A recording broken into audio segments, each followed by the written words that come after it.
हाय दोस्तों, मैं अनूप कुमार वाचस्पति दोस्तों आपके सामने लाया हूँ निफ्टी का एनालिसिस।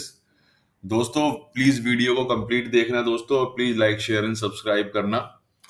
दोस्तों बहुत सारे हमारे जो ब्रदर्स हैं और बहुत सारे हमारे जो फैमिली मेंबर हैं वो क्वेश्चन पूछते हैं कि वो निफ्टी को एक करियर बनाना, मतलब ट्रेडिंग को एक करियर बनाना चाहते हैं और वो ट्रेडिंग की फील्ड में रहना चाहते हैं। तो दोस्तों करियर तो हम तब बनाएंगे ना जब हमें उसके बारे में पता होगा। और एक महाशय थे, उन्होंने कमेंट किया था इस पर, तो मैंने उनको प्रॉमिस भी किया था कि मुझे एक बहुत अच्छी वीडियो इसके ऊपर लानी पड़ेगी, ताकि आपको पता चले कि ईयरली कौन कौन से इवेंट होते हैं और कौन कौन सी घटनाएं घटती हैं दोस्तों। तो दोस्तों ये है निफ्टी का साइक्लिक बिहेवियर दोस्तों, कि निफ्टी किस तरह से 2009, ठीक है, से लेकर अभी तक का जो टाइम है, ठीक है, 2025 तब तक कैसा रहा है, उसके क्या रिटर्न रहे हैं, वो साल में कितनी बार पॉजिटिव रहता है, कब नेगेटिव रहता है, महीने में मतलब ये सारा दोस्तों ऊपर जो देख रहे हैं ये इसकी एवरेज परफॉर्मेंस है। तो कब पॉजिटिव रहता है, कब नेगेटिव रहता है, ये जानते हैं दोस्तों। तो ये जो आपके सामने है, ये 2009 से 2025 हर महीने का एक एवरेज परफॉर्मेंस दिखा रहा है दोस्तों, ठीक है। हर महीने का एक एवरेज परफॉर्मेंस दिखा रहा है। और दोस्तों ग्रीन का मतलब है, हम जब सब जानते हैं पॉजिटिव, रेड का मतलब है नेगेटिव। अब दोस्तों ध्यान दीजिए इसके अंदर, जो हमारा जनवरी और फरवरी है, ठीक है, जो हमारा जनवरी और फरवरी है दोस्तों, इसके अंदर निफ्टी जो है वो ज्यादातर कमजोर ही दिखता है, यानी कि यहां पर नेगेटिव बाइसेस दिखते हैं हमें। लोगों का जो रुझान है वो नेगेटिवली यहां पर रिफ्लेक्ट होता है दोस्तों। अगर मैं डेटा की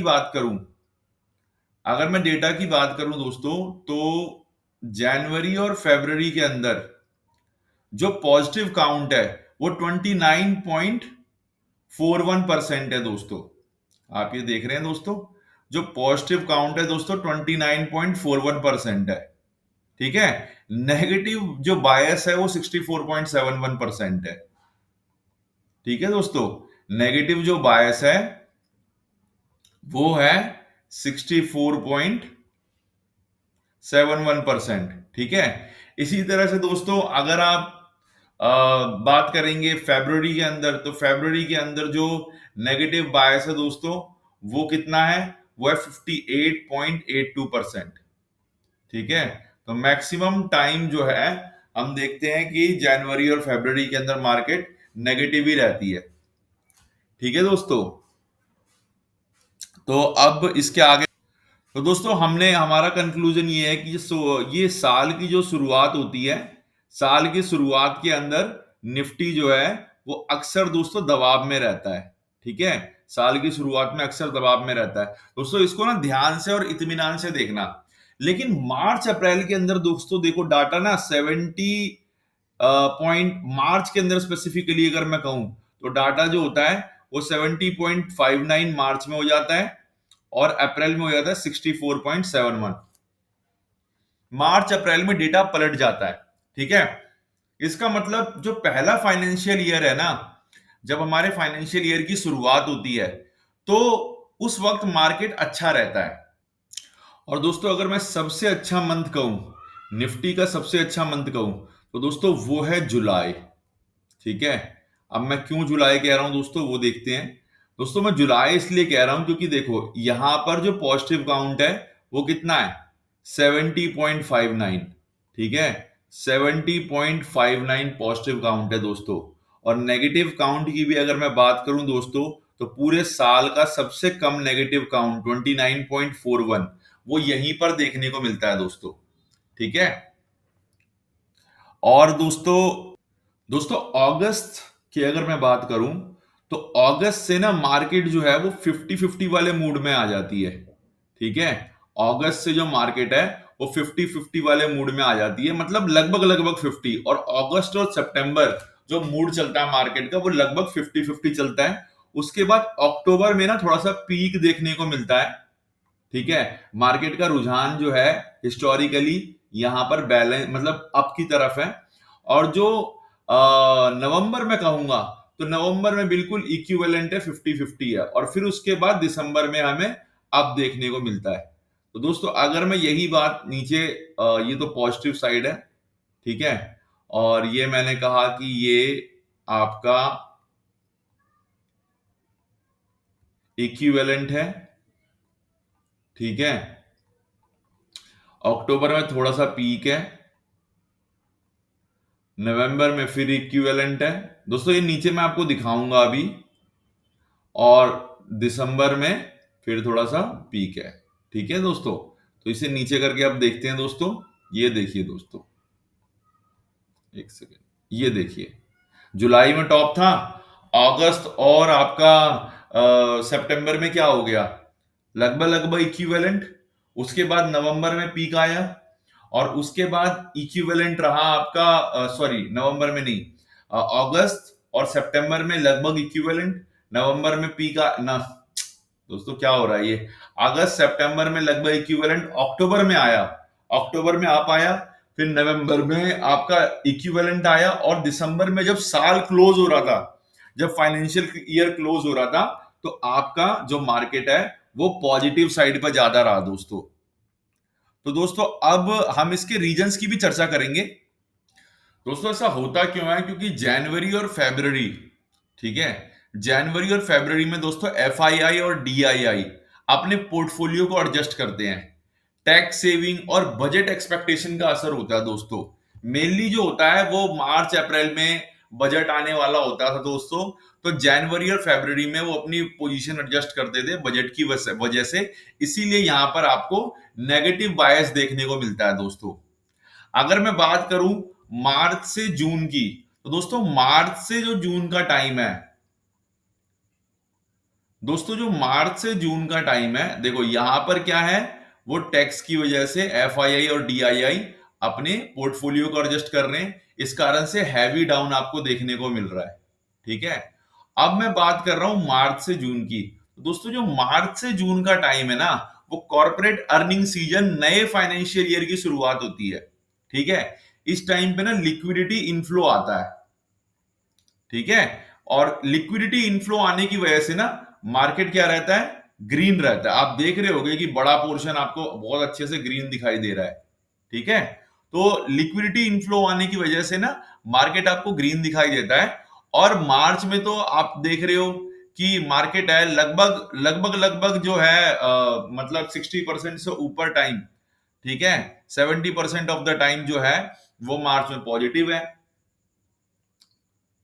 ठीक है दोस्तों। ये देखो दोस्तों, तो मार्च के अंदर क्या है, 70% ऑफ द टाइम पॉजिटिव है ना, और ऐसा ही 70% ऑफ द टाइम हमें जुलाई में पॉजिटिव देखने को मिल रहा है, ठीक है दोस्तों। तो मार्च में पॉजिटिव है और जुलाई में पॉजिटिव है, तो दोस्तों मार्च में 70% ऑफ द टाइम पॉजिटिव है, और जुलाई अगस्त के अंदर ग्लोबल ट्रेंड शुरू हो जाते हैं, ठीक है ना।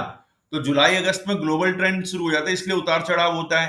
तो जुलाई में आपका चढ़ाव है, अगस्त में थोड़ा सा उतार है, तो वहां पर क्या होता है, वॉलेटिलिटी ज्यादा रहती है, क्योंकि ग्लोबल क्यूज आते हैं, यूएस फेडरेशन के डिसीजंस आते हैं, इंडियन फेस्टिवल सीजन का भी मिक्स इंपैक्ट आता है, और इसी वजह से कभी मार्केट दोस्तों 11% बढ़ा है, जैसे आपने देखा होगा 2010, ठीक है। तो देखो दोस्तों 2010 में 11% बढ़ गया, ठीक है, और कभी 2018 में -6% तक गिरा है ना, 2018 में -6% तक गिरा है। तो और वही मैं अगर बात करूं नवंबर दिसंबर की, तो ईयर एंड रैली की वजह से फॉरेन फंड बाइंग का असर दिखता है दोस्तों, और यही कारण है कि दिसंबर 62% ऑफ द टाइम पॉजिटिव है दोस्तों, ठीक है, दिसंबर 62% ऑफ द टाइम पॉजिटिव है। अब दोस्तों अब असली सवाल ये है कि हम इस जानकारी से अपनी ट्रेडिंग और इन्वेस्टिंग में क्या सीख सकते हैं, ठीक है। तो दोस्तों हमें जनवरी और फरवरी में ना एग्रेसिव लॉन्ग पोजीशन कभी भी अवॉइड करनी है, अगर मौका दिख रहा है ना तो भी अवॉइड करनी है, ठीक है। अगर हो सके तो अगर आपको अच्छा मौका दिख रहा है, बिल्कुल टॉप ऑन टॉप रीच कर गया, तो दोस्तों जनवरी और फरवरी का आगे का 1.5-2 महीने के आगे का ना, वो देखकर क्या कहते हैं ऑप्शंस देखकर आप उसमें ना वो भी लगा सकते हैं, मतलब अब मान लो अगर 26,000 को रीच कर जाए निफ्टी, तो जो 26,000 रीच करने के बाद जो उसका प्रीमियम होगा वो तो बहुत कम हो जाएगा ना, अच्छे अच्छे प्रीमियम 20 रुपए पे आ जाएंगे दोस्तों, तो उस टाइम उसे बाय कर लो, जब बिल्कुल अपने टॉप पे चला जाए तो बाय कर लो, ठीक है। और फिर उसके बाद उसको क्या नाम है, उसको रखो आप, क्या नाम है, जनवरी फरवरी के लिए, तो आपका रिस्क भी कम रहेगा और दोस्तों आपका हेजिंग भी बहुत अच्छे से होगा। तो इसको बड़े जो ट्रेडर होते हैं दोस्तों, इसको हेजिंग के लिए इस्तेमाल करते हैं दोस्तों, ठीक है, हेजिंग के लिए इस्तेमाल करते हैं। अब दोस्तों अपॉर्चुनिटी की मैं बात करूं तो जो मार्च अप्रैल और मई है, ठीक है, तो जो मार्च अप्रैल मई है और जो जुलाई है, इसके अंदर दोस्तों आप लॉन्ग साइड की तरफ रहो, ठीक है, लॉन्ग पोजीशन बना के रखो। और मार्च में तो बहुत खास तौर पर यहां पर क्या होता है, स्विंग ट्रेडिंग और पोजीशन। अब देख रहे हो दोस्तों, उस टाइम हमने देखा था मार्च से मार्केट ऊपर हो गई, हमारी कॉन्शियसनेस है नहीं ना 10-15 साल की। अगर हम थोड़ा हिस्ट्री स्टडी करेंगे दोस्तों, तो हमें समझ में आएगा, एक सेकेंड, अगर हम थोड़ा हिस्ट्री स्टडी करेंगे दोस्तों, तो हमें समझ में आएगा कि, इसको थोड़ा इरेज कर देता हूं मैं, 1 मिनट रुकिएगा दोस्तों। हमें समझ में आएगा कि मतलब स्विंग ट्रेड्स जो होते हैं वो मार्च में क्यों लगाए जाते हैं, ठीक है, या फिर जो आपका पुट के जो ट्रेड होते हैं वो जनवरी फरवरी में ही क्यों लगाए जाते हैं, मार्केट एकदम से बहुत शार्प गिरती हुई आपको क्यों दिखती है, ठीक है। और दोस्तों सितंबर और अक्टूबर, ये दोस्तों ये एक हाई वोलेटिलिटी मंथ है। अगर आप इनका, मेरे पास मंथली का डेटा भी है, अगर आप इनका मंथली का डेटा देखेंगे ना, आप देखो कि किस तरह से यहां पर भी देखो, किस तरह से यहां पर आपको नेगेटिव देखने को मिल रहा है, ठीक है। तो सितंबर और अक्टूबर में आपको बहुत संभल के ट्रेड करना है दोस्तों, ठीक है। यहाँ पे रिस्क मैनेजमेंट और स्ट्रिक्ट स्टॉप लॉस बहुत जरूरी है। और दोस्तों नवंबर दिसंबर में ना फिर आपको बाउंस देखने को मिलता है, ठीक है। अगर यहां पर चलो, अगर यहां पर आपको 50-50 दिख रहा है वैसे, तो दोस्तों यहां पर अगर मान लो कि नवंबर में अगर परपेचुएट लॉस होते हुए आ रहा है, ठीक है, अब जैसे यहाँ पे आप देख रहे हो 6% का लॉस था, फिर 0.31 रह गया, फिर यहाँ पर 2% रह गया। तो कहने का मतलब ये है कि अब जैसे यहां पर है दोस्तों, यहां पर देखो, यहां पर 2.84% है, ठीक है, और फिर यहां पर बाउंस देखने को मिला। कहने का मतलब है अगर उस टाइम मार्केट नीचे चली गई होगी दोस्तों, तो आपको ना ऊपर जाते हुए दिखेगी मार्केट, ठीक है, नवंबर के मिड से या 10th ऑफ नवंबर से, और फिर उसके बाद दिसंबर तक आपको ऊपर जाते हुए दिखेगी। ये डिपेंड करता है कि मार्केट के अंदर जो ग्लोबल क्यूज है उसके हिसाब से कौन सी पिक्चर बनी है, ठीक है। अब दोस्तों जो लॉन्ग टर्म इन्वेस्टर होते हैं ना दोस्तों, वो इसी टाइम में एक्यूमुलेट करते हैं, ठीक है, और फिर उसके बाद वो क्या करते हैं, वो जनवरी और फरवरी में बेच देते हैं, वो नवंबर और दिसंबर में एक्यूमुलेट कर लेते हैं। जो यहाँ का सबसे बॉटम होगा वो वहां पे अपनी एक्यूमुलेशन शुरू कर देंगे, और जनवरी और फरवरी में पूरा डिस्ट्रीब्यूशन आएगा दोस्तों, ठीक है दोस्तों। तो दोस्तों इससे ये पता लगता है कि जो डेटा और प्रोबेबिलिटी जो हम बात करते हैं कि मार्केट रैंडम है, मार्केट रैंडम नहीं है दोस्तों, मार्केट एक रिदम है, ठीक है। मार्केट में एक रिदम है, एक साइकिल है, इस साइकिल को हमें समझना होगा और स्मार्ट तरीके से इन्वेस्ट करना होगा दोस्तों। दोस्तों ये हमें याद रखना होगा कि दोस्तों ये कोई गारंटी नहीं है, ठीक है, ये कोई गारंटी नहीं है, ये एक मैथमेटिकल प्रोबेबिलिटी है, ठीक है, ये क्या है, मैथमेटिकल प्रोबेबिलिटी। और दोस्तों ट्रेडिंग के अंदर मैथमेटिकल प्रोबेबिलिटी ही सब कुछ है, ठीक है। आपको पूरी प्रोबेबिलिटी पता होनी चाहिए, आप क्योंकि स्टॉप लॉस आप लगाते ही हो, ठीक है, आप बिल्कुल बॉटम में ट्रेड करोगे एंड अंडर वैल्यू पॉइंट पे करोगे ही, तो आपको ना मैथमेटिकल प्रोबेबिलिटी आपको पता होनी चाहिए, और प्रोबेबिलिटी यहाँ पर अल्टीमेट पावर है। समझ में आ रहा है दोस्तों। तो दोस्तों मैं ना आपके सामने एनालिसिस हर तरह का लेकर आऊंगा, ठीक है, और हर तरह का एनालिसिस हम समझेंगे, अलग अलग कंपनियों का भी लेकर आऊंगा मैं। और ये भी दोस्तों अभी तो इसके अंदर और डेप्थ थी, बट मैंने बहुत छोटा किया है, इसे कट शॉर्ट किया है कि बहुत सारे एग्जाम्पल थे जो यहाँ पर आपको दिख रहा है, 14% का रिटर्न आया है, क्या इवेंट रहा था, ग्लोबल के फैक्टर बन रहे थे, एफआईआई का किस तरह से इन्फ्लो आया था, ठीक है। तो उससे हमें ये समझ बनती है कि चलो अगर वैसा ब्लूप्रिंट दोबारा दोहराया गया, अगर वैसी न्यूज दोबारा दोहराई गई, तो फिर वैसा ही आपको रिटर्न देखने को मिलेगा दोस्तों, ठीक है। ये कोई रैंडम थोड़ी ना हो रहा है, देखो आप कई जगह आपको यहाँ पर 5.99, 11.39, ये सब दोस्तों देखो, ये मार्केट कितनी बुरी तरह गिरी है 2020 में, तो इसकी वजह है ना, आप सबको पता है, कोविड है इसकी वजह। यहाँ पे देखो 2011 में किस तरह गिरी। तो एक समझ मार्केट की आपको होनी चाहिए, अपने समझ का दायरा बढ़ाओ दोस्तों। पहले तो ट्रेडिंग करने के लिए ट्रेडर बनो, उसके बाद ट्रेडिंग करो।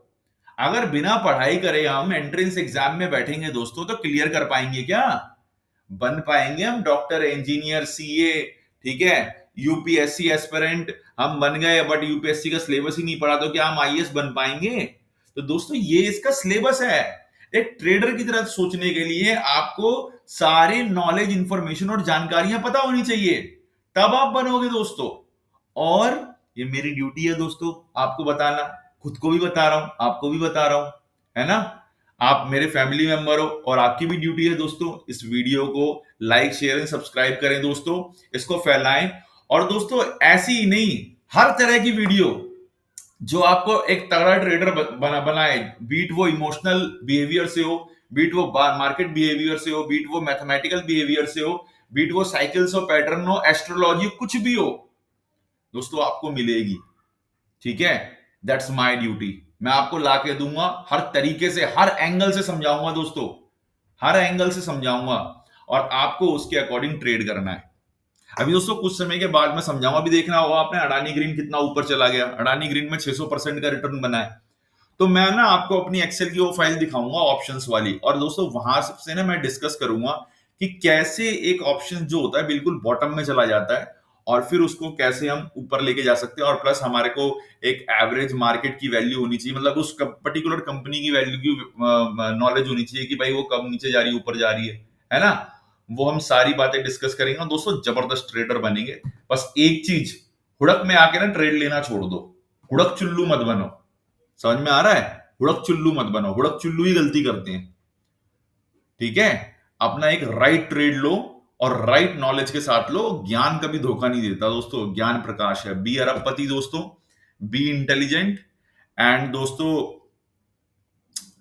B knowledgeable. ठीक है, आगे बढ़ो दोस्तों, और अच्छा ट्रेड लगाओ, और आगे बढ़ो। Please like, share and subscribe करें दोस्तों, और अगली वीडियो का वेट करें दोस्तों। थैंक यू वेरी मच दोस्तों।